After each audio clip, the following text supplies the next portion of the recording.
listening to the Critical Hour on Radio Sputnik. I'm your host, Garland Nixon, with my co-host, Dr. Wilmer Leon. Thank you, Garland. The people of Ghana mark the birthday of Kwame Nkrumah. Also, we discuss the U.S. agenda of hegemony in Africa. Joining us now to discuss this story, we have Dr. Gerald Horne. He's a professor of history at the University of Houston, Texas, an author, a historian, and a researcher. Dr. Horne, welcome back to the Critical Hour. Thank you for inviting me. ModernGhana.com reports that Ghanaians are marking Kwame Nkrumah Memorial Day today with a statutory public holiday. The day is set aside to remember and honor Ghana's first president, Dr. Kwame Nkrumah. Your thoughts on that, Dr. Gerald Horne? Well, it's understandable. Kwame Nkrumah was the first leader of post-independence Ghana, circa 1957. Until he was overthrown with the complicity of the U.S. intelligence agencies in 1966. And I should also say the complicity of the then U.S. ambassador, Franklin Williams, a former high-ranking official of the NAACP. Kwame Nkrumah had been educated in the United States of America, not least at Lincoln University in Pennsylvania, a historically black college. He was very close to many black Americans, including W.E.B. Du Bois, Paul Robeson. He, in fact, as you know, invited W.E.B. Du Bois into residing in Ghana circa 1961, where he died in 1963. There is now a memorial to Du Bois and his late wife, Shirley Graham Du Bois, as well, in Ghana. There were a host of black Americans who flocked to Ghana post-1957 and helped with nation building. But that kind of Pan-Africanism ran afoul of the U.S. authorities and also ran afoul, it's fair to say, of local elites in West Africa as well. Kwame Nkrumah was a Pan-Africanist insofar as he devoted considerable attention to trying to liberate the rest of the continent, housing exiles from Southern Africa in particular. You may know that the founding father of modern Zimbabwe, Robert Mugabe, met his spouse, to be known as Sally Mugabe, in Ghana. She was a Ghanaian national. Kwame Nkrumah campaigned on behalf of Congolese independence. He was quite close to Patrice Lumumba, once again slain at the hands of the U.S. intelligence agencies in January 1961, an event so mundane that it was captured in print in a book by the then CIA station chief, Larry Devlin, not Devil, but Devlin. Of course, that helps to illustrate the point writers oftentimes mention in the United States, that if you want to keep a secret, you publish it in a book. And so it's understandable why Kwame Nkrumah is being memorialized today in Ghana. Indeed, he should be memorialized on this side of the Atlantic as well.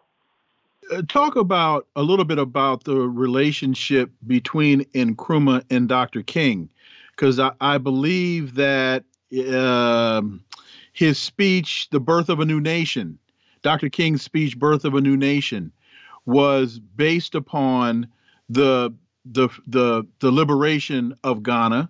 And it's also very ironic that Elizabeth II would pass right before this celebration, because in The Birth of a New Nation, King talks about the involvement of the Portuguese and the involvement of the British in colonizing the continent.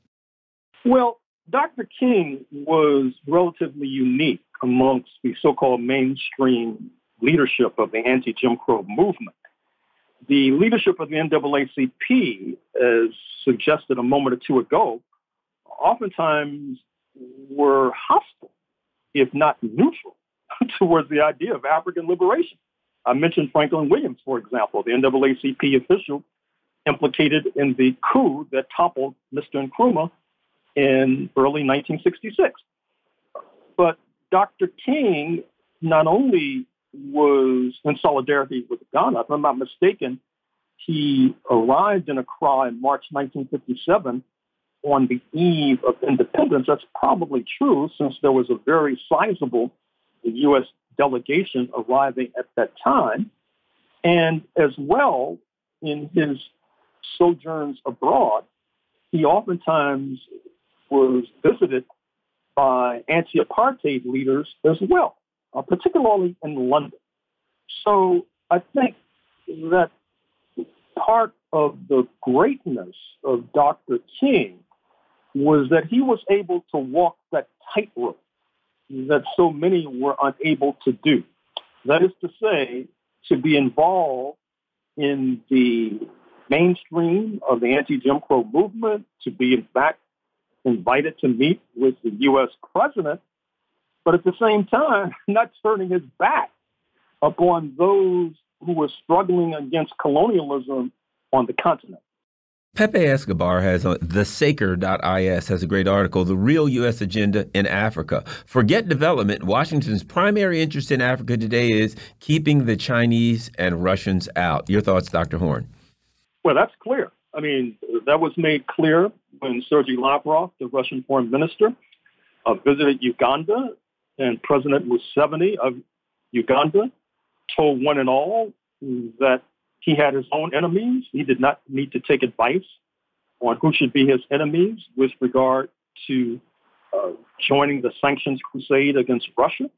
What's remarkable about the current moment is that you have some of the same folks who said that there was a mistake made during the Cold War when so many African leaders aligned with the socialist camp, including the then Soviet Union, although, of course, they didn't have many choices, given the fact that the North Atlantic Bloc was in bed with all the retrograde forces. So when you say that the African leaders should not have been involved in the Cold War, basically, you're leaving them to the non-too-tender mercies of the barbarians in the North Atlantic. But now, with this new Cold War erupting, some of those same folks are saying, oh, no, Africa should join this new Cold War. I'm not sure what led to this 180-degree reversal. Perhaps you can ask them.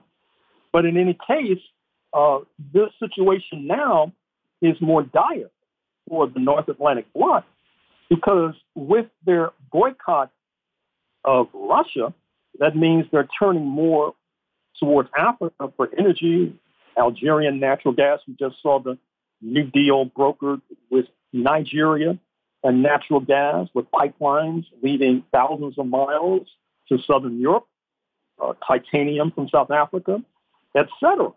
And so to the extent that this boycott of Russia continues, and it appears that it'll continue indefinitely, not least because I'm not sure if Moscow sees these North Atlantic customers as being reliable, well, then that means that there will be more reliance upon Africa. And once again, I think that sheds light on why in remarks, not necessarily drawing attention at the United Nations made by President Biden, he opened the door to African representation at the top table as a permanent member of the United Nations Security Council.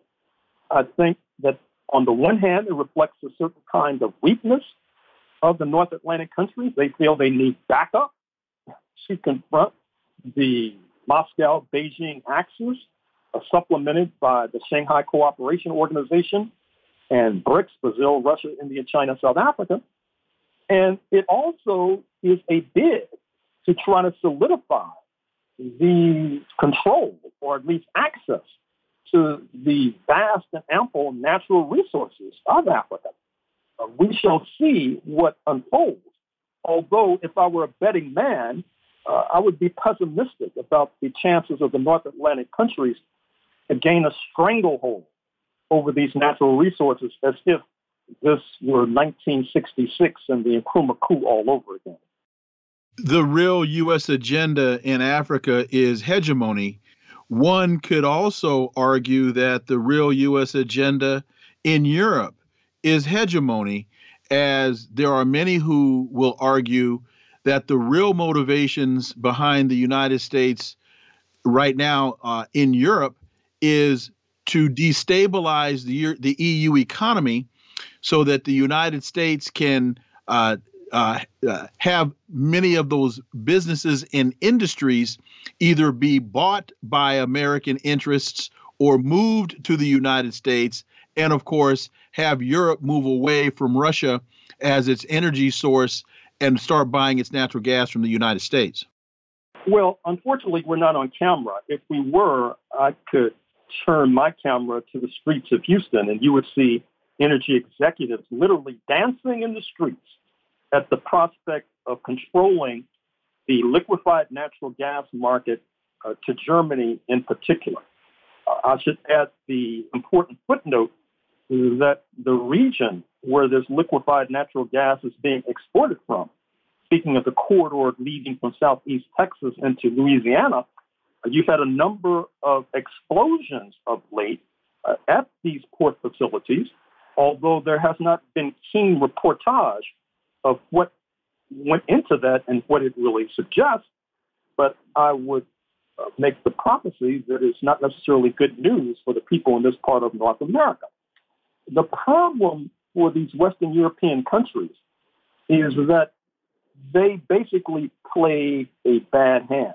They relied and have relied upon U.S. imperialism as the ultimate guarantor for world imperialism, helping the Western European countries and facilitating the Western European countries' exploitation of Africa, Asia, and Latin America and the Caribbean.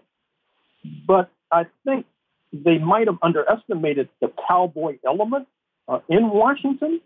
They may not have gauged properly the toxic import of NATO, the North Atlantic Treaty Organization, dominated by the United States of America. And so they were not able to mount a sufficient offensive to block NATO from creeping ever closer to the borders of Russia, which had a predictable outcome in Ukraine as we speak. And in any case, given the fact that one of the major U.S. bases on planet Earth, the Ramstein base in Germany, is dominated by the Pentagon, a question can be raised about the ultimate sovereignty of the state headquartered in Berlin, 82 million strong, and certainly with the disruption of energy supplies from Russia, the fact that Washington now is trying to engage in double containment, to use their phrase, that is to say, containing not only Russia, but China, China being one of the major markets of Germany, particularly Volkswagen, it seems as if Germany is on an uncontrolled roller coaster ride, heading towards a dangerous hairpin turn. And in that regard, I should mention a startling piece that appears in the current issue of The Economist, the British conservative weekly, which rehearses and disinters the 1945 argument by Mr. Morgenthau of the United States in surveying the barren German landscape after being devastated during World War II. He suggested that the land should lay fallow and that Germany should not be allowed to reindustrialize. Apparently, that's what's happening today. And given the antagonism historically between London and Berlin, I should not have been shocked by the fact that The Economist was not shocked by the prospect of the old Morgenthau plan being excavated and stood up. We've been listening to Dr. Gerald Horne. He's a professor of history at the University of Texas. He's a historian, researcher, author of many books. You can go online wherever books are sold. I would suggest my favorite, which is his book about Paul Robeson. You have been listening to The Critical Hour.